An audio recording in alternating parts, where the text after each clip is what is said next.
Minister, may we start with the latest events following the hijacking and the shooting of your planes. We now have a Swiss Air plane exploding in midair with 47 people killed. What do you want the governments of the world to do to stop this kind of thing? Well, I think that one must find out what is it that can be done at the source. I mean, these people are not just individuals, madmen or bitter men as you have around the world every once in a while that hijack planes and take them somewhere. These are organizations dedicated to kill and to bring down planes for Israelis. But wherever Israelis are, therefore their planes must come down. They started with El Al, and now they've gone on. These people are organized. They have a base. The base is in the Arab countries. The Arab countries openly support them with money, with arms, with possibilities of training. That's where they start out from. That's where they come back to. The Arab countries and the governments don't deny that these organizations have their sympathy and aid and understanding. They come back after hijacking a plane or after trying to destroy a plane, come back to the Arab countries as heroes. These Arab countries have airlines, some of them at any rate. They have airports. Now, it seems to us that it is only natural for airlines, governments that have airlines, to say to Arab countries, if you want to participate in the community of air travel, you must play the game decently. I think now everybody feels that piracy of this kind and murderous acts of this kind, it cannot be limited only to Israel. I don't think it should have been allowed to go on even if it was only the El Al planes. But now I think it's quite evident. Of course,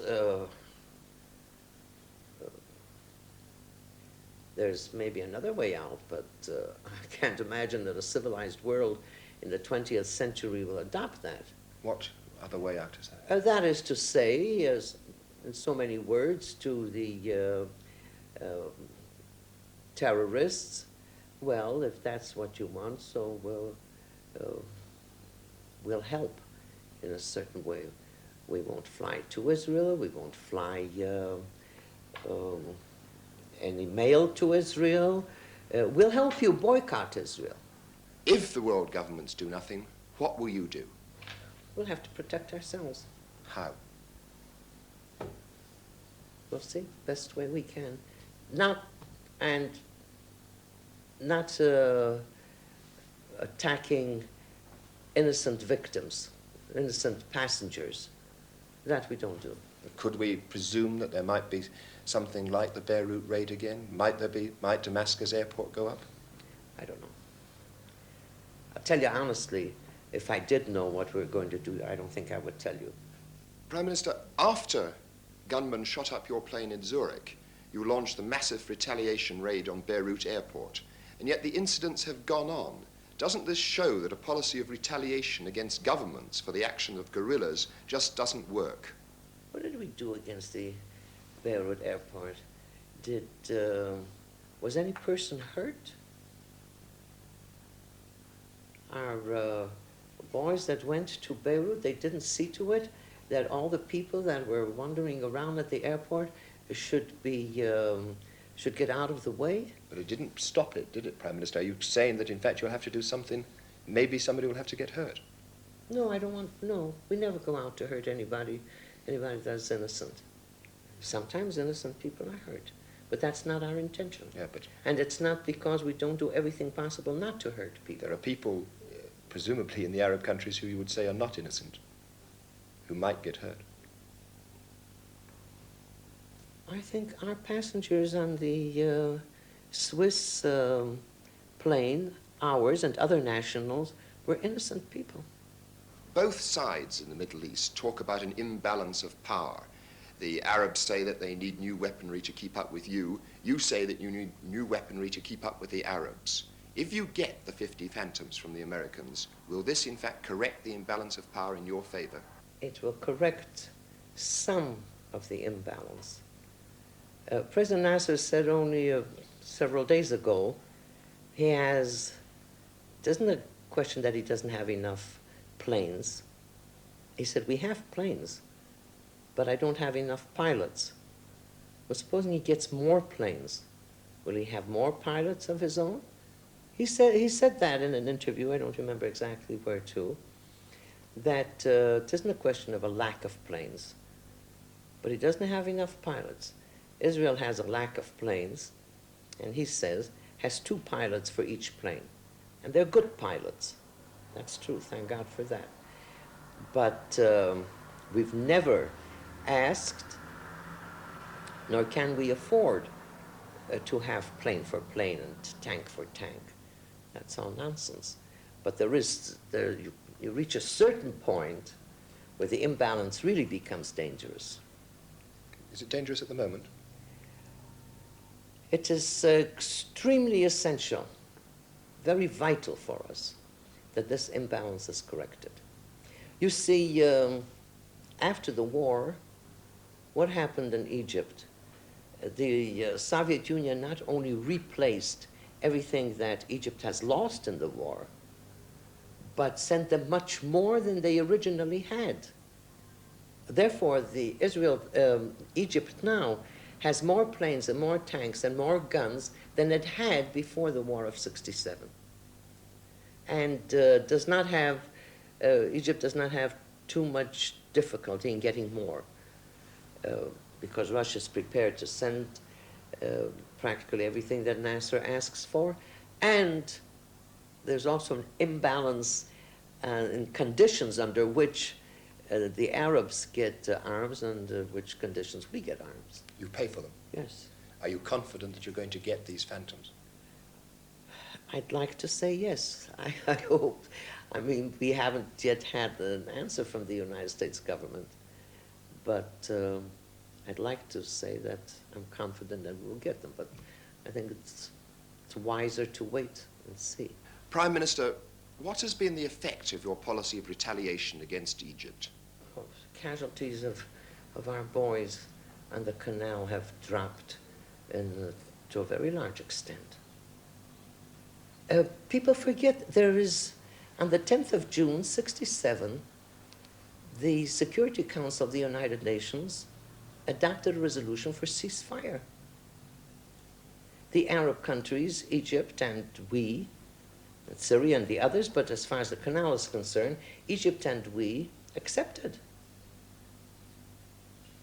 We're prepared to go back to that any minute. We've been saying this over and over again. We want peace. As long as there's no peace, ceasefire.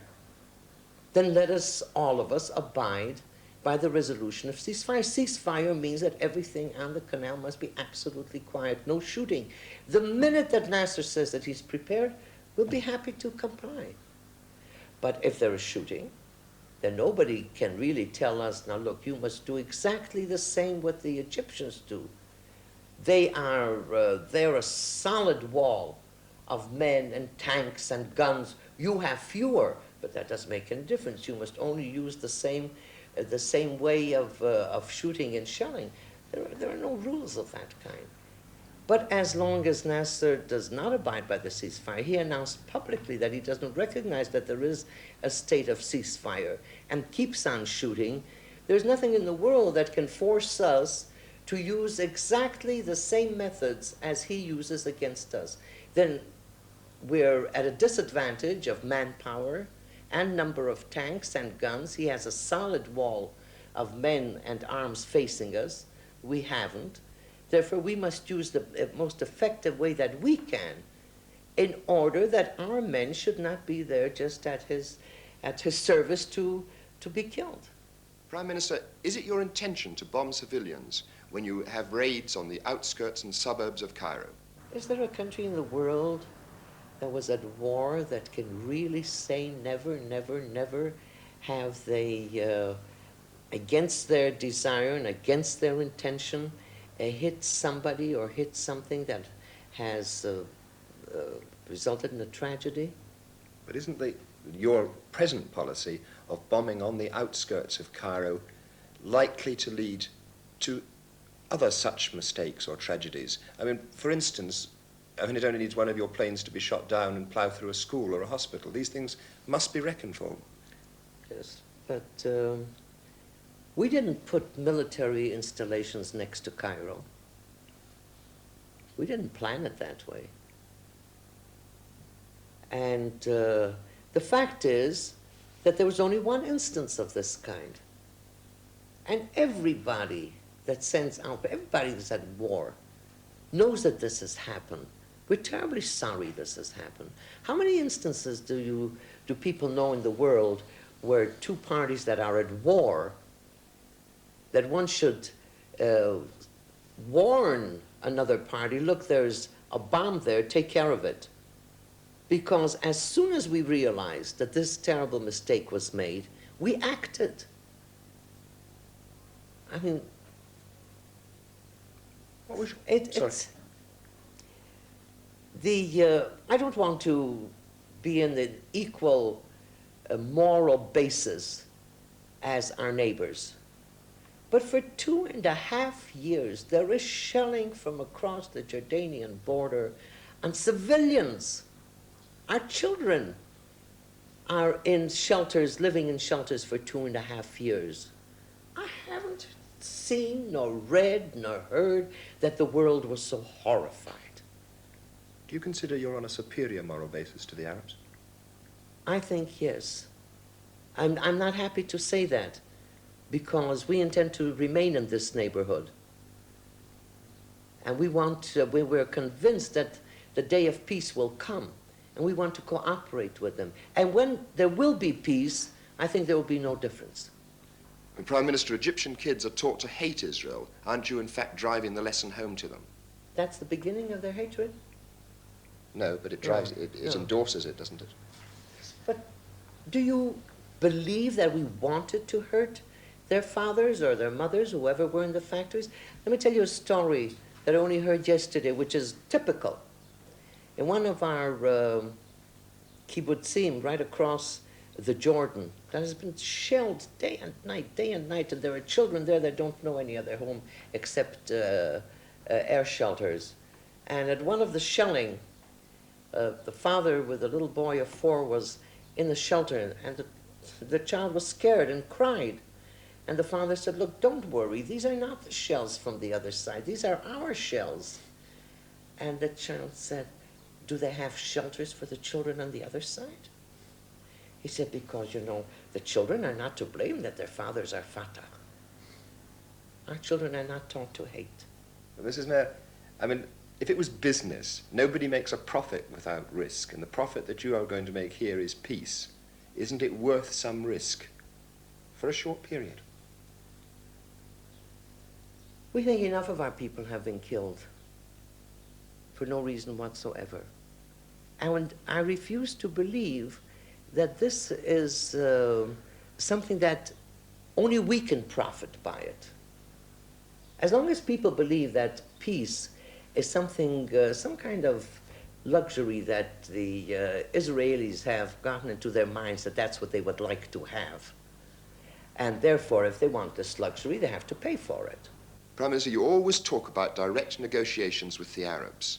But what possible incentive for the Arabs to sit down at a table with you when everybody you speak to in Israel conveys the impression that you're there to stay on the Golan Heights, in Jerusalem, even on the West Bank? Why should they sit down? What are they going to get? What do we say? We say no preconditions. Let's sit down and negotiate. And we say Israel wants secure and agreed borders. But you go throughout the territories that you conquered in '67, Mrs. Mayor, and you find Israel digging in a very permanent way. What possible reason have the Arabs to think that you really intend to go from any of them? People say to us, pull back to the borders of '67, and then there will be peace. We were at the borders of 67, in June in 67 and in May 67. Why was there war? And immediately after the war, we said, let us sit down and negotiate peace. They didn't do it.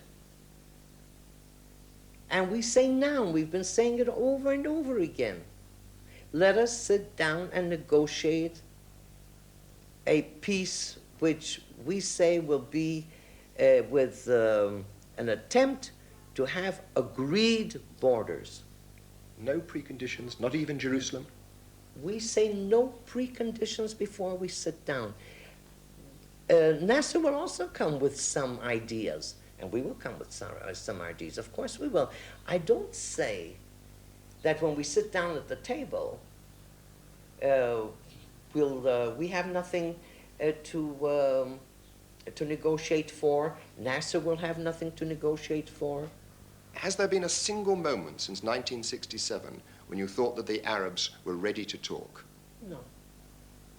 Because this is something that must be realized by people in the world, and unless they realize that, there is no understanding of the entire situation. Our quarrel with the Arabs is not a quarrel for a piece of land. It's not for territory. It's not for anything concrete. They just refuse to believe that we have the right to exist at all. But surely for the people who were here in 48, who have left then, surely for the Jordanians who are now on the other side of the Jordan, surely for them it's land. And don't you understand them and their desire to come back? Why did they leave? Well, many of them were refugees of war, and maybe they don't like a conquered But army. who made the war? They don't like a conquered army, therefore we should leave. Oh, that I understand. Yes, then we can have peace in this area. But Without Israel in this area, there won't be peace. The Arabs are not so friendly with each other, but that's none of my business. Oh, this is a solution.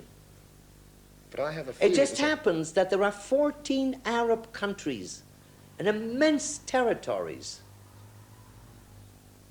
And we've come back. We've been here before. 2,000 years And ago. we've come back. 2,000 years ago. Yes. What did we take away from the Arabs when we came back? We didn't want to live with them in peace. We asked them to leave. We didn't accept the partition of Mr. Churchill in 1922 and the partition of the UN in 1947. We didn't say yes. What difference is there between Arabs who were on this side of the Jordan and the other side of the Jordan?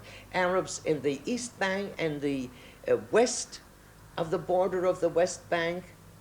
I mean, when were Palestinians born? What was all this area before the First World War? When Britain got the mandate over Palestine, what was Palestine then? Palestine was then the area between the Mediterranean and the Iraqi border. You say there is no such thing as a East Palestinian? and West Bank, no. East and West Bank was Palestine. I'm a Palestinian. From 21 until 48, I carried a Palestinian passport. There was no such thing in this area as Jews and Arabs and Palestinians. There were Jews and Arabs. Don't you... I mean, you deny that there was a Palestine Arab people before, but there is now a Palestine liberation movement. The history of liberation movements are that they grow. Won't this one grow and become in fact, your biggest enemy? I don't say there are no Palestinians, but I say there is no such thing as a distinct Palestinian people of all the Palestinians who live in Jordan. Why have the Palestinians in the West Bank become more Palestinians since the 5th of June 67 than they were before? Why didn't they set up a Palestinian country in addition to Jordan? Supposing your premise is right, then what should they have done? They should have set up another independent Palestine and fought from there. They didn't do that. They adopted the fact that they are in Jordan. They've adopted the Jordanian citizens. They are the majority in Jordan. They are in parliament. They are in government. What has happened since? Why have they become more Palestinian conscious since the war of 67? I mean, people, decent people, liberal people, people that are for self-determination, sympathize with Palestinians. Everybody has the right to self-determine except we. We're the only people in the world to whom it is not given the right for self-determination. We have to be, evidently, minorities all over the world, and we have no right for independence. The Arabs are prepared to negotiate with us? Which Arab? Where? When? If you know of an Arab leader, head of state, that wants to negotiate with us, by all means, tell us. I'm prepared to go to Cairo, I'm prepared to go to Damascus, I'm prepared to go to Amman, I'm prepared to go to Beirut, anywhere. You would go to these places? Yes, happily. To negotiate peace, of course. What would be your first words to President Nasser if you did ever sit at the table with him?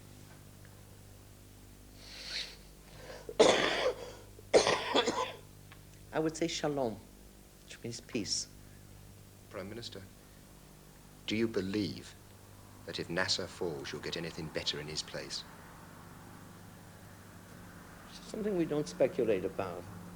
I don't remember exactly that we have had a voice in putting Nasser in where he is, and it's not our business nor within our power to put him out and to put somebody else in. And you believe that all I believe is that it can't be worse. No matter who comes in his place, it can be worse. One notices in this country that people never forget the war, that they listen to every news bulletin, every hour on the hour. You, of course, presumably know the news beforehand. Can you tell me how this affects you? First place, my first choice would be not to be a prime minister. My second choice would be to be a prime minister in the same position as all other prime ministers who have their troubles, I'm sure, and have their difficulties. How does it affect? I'm one of our people that every boy that is wounded on the canal or somewhere else is a wound in the hearts of all of us. Don't necessarily have to know him or his family. It's difficult. And that's why we value life, not only our own, just we value life. And this is our strength. Maybe one can say this is our weakness because the Arab leaders are not so sensitive to the very question of life, of having people alive instead of dead. Otherwise, there would be no wars. Do you ever doubt the correctness of your policy? No, sir. What do you mean, my policy? My policy is to keep our people alive and to keep our independence.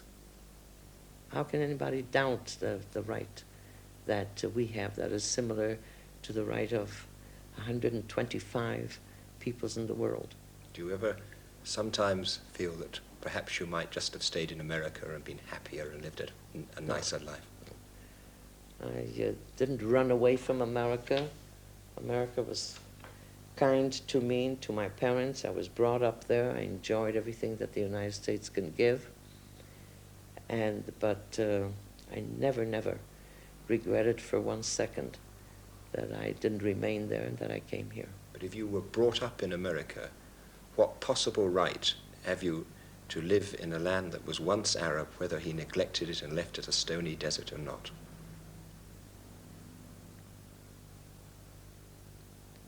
I came to Merhavia when there was nothing there. This land was deserted for centuries.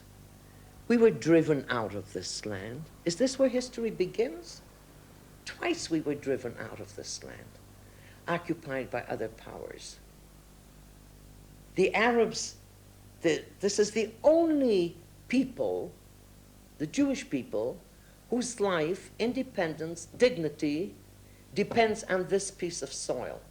The only people in the world, not the Arabs, They have this entire territory, the entire vast area, 14 independent countries. Isn't time, though, on their side, whatever you do? Why? Because they talk of fighting for 100 years, they talk of their population growing. Isn't time on their side? I don't believe it. You mean you want me to believe that things will never change? That they will go on shooting and killing? You want me to believe that generation after generation of young people in the Arab countries will have no other ideal except to kill Jews? I don't believe it. You are hopeful. I'm positive that this will not happen. I don't know how long this war will go on. Prime Minister, thank you very much. Thank you.